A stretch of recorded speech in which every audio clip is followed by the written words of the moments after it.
ini beneran kita positif ya Allah, anak sekecil mereka. Maksudnya di akhir gejala. Untuk pola makan, alhamdulillah di antara kita tuh nggak ada yang mengalami gangguan pencernaan atau nafsu makan berkurang, itu nggak ada. Jadi kurang lebih makan seperti biasa.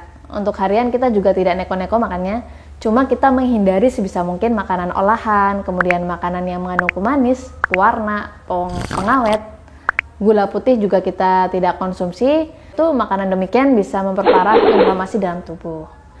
Selain itu kita juga perbanyak konsumsi protein, buah, dan sayur. Untuk suplemen dan obat kita konsumsi vitamin standar seperti vitamin C 500 mg, kemudian ada D3 1000 IU, ada juga zinc dan obat dari dokter yang tentunya disesuaikan dengan gejala yang kami rasakan.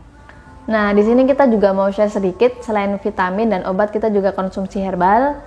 Seperti bangun tidur misalnya kita langsung konsumsi madu campur air hangat, kemudian campur chia seed dan jeruk nipis atau lemon, itu dalam perut kosong kita minum.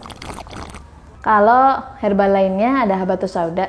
Jadi kalau di dalam Islam, di dalam habatus sauda itu terdapat obat dari segala penyakit kecuali kematian.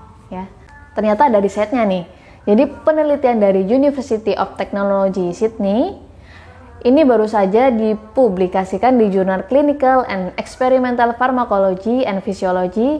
Penelitian ini dilakukan dengan meninjau kandungan dari habatus sauda. Oke, saya baca dulu ya.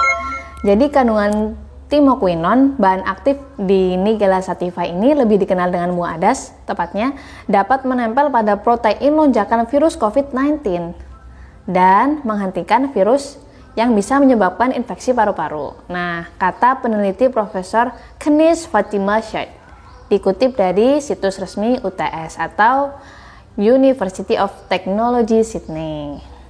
Lanjut ya, penelitian ini juga menemukan bahwa jintan hitam dapat memblokir adanya badai sitokin. Nah, kita tahu badai sitokin itu yang memperparah gejala COVID-19.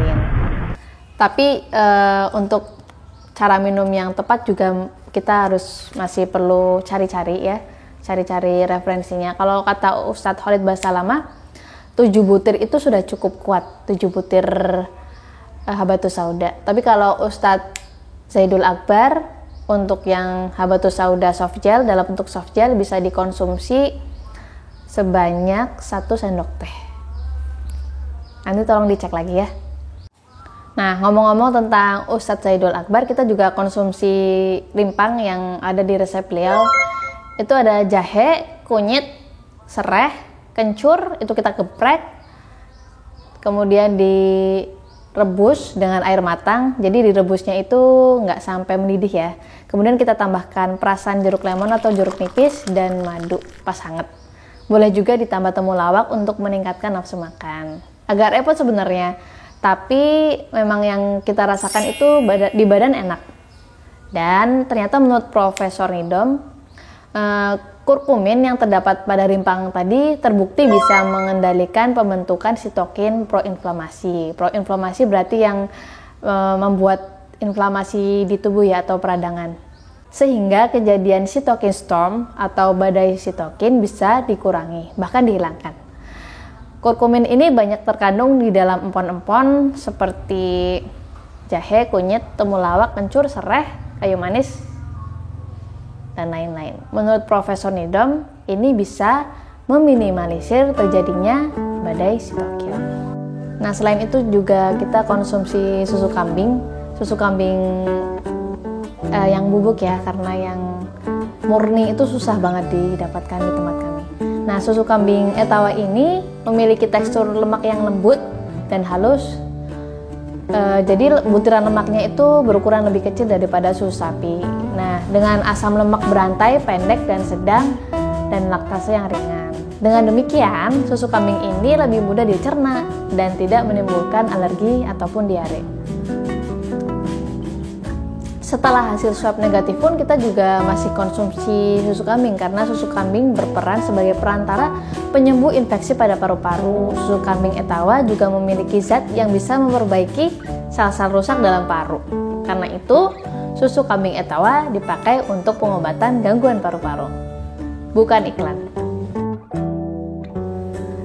Kita alhamdulillah isoman tepat 2 minggu. Habis itu langsung kita tes swab, alhamdulillah negatif semua. Nah, setelah isomannya ini ya, jujur kalau saya pribadi masih agak was-was, makanya masih konsumsi rempah walaupun nggak rutin, seminggu minimal 3 kali. Kalau madu, habatus sauda, jeruk nipis itu udah rutin dari dulu.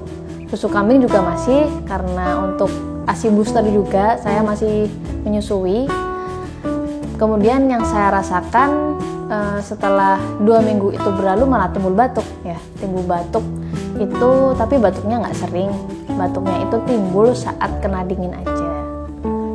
Untuk meredakannya biasanya saya konsumsi OB herbal 1 sendok dicampur air hangat, itu rasanya lega banget.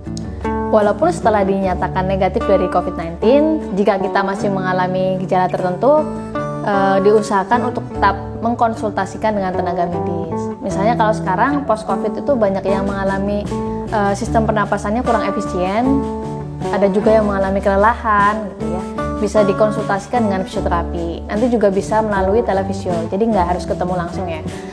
Nanti biasanya dari fisioterapi akan memberikan advice berupa program latihan, tapi tetap dimonitoring oleh fisioterapi.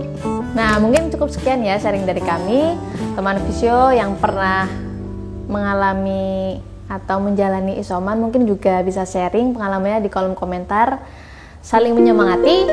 Jadi kita tetap harus prokes, dan bagi Anda yang masih menjalani isoman, semoga lekas pulih ya, amin. Sampai ketemu di video selanjutnya. Wassalamualaikum warahmatullahi wabarakatuh.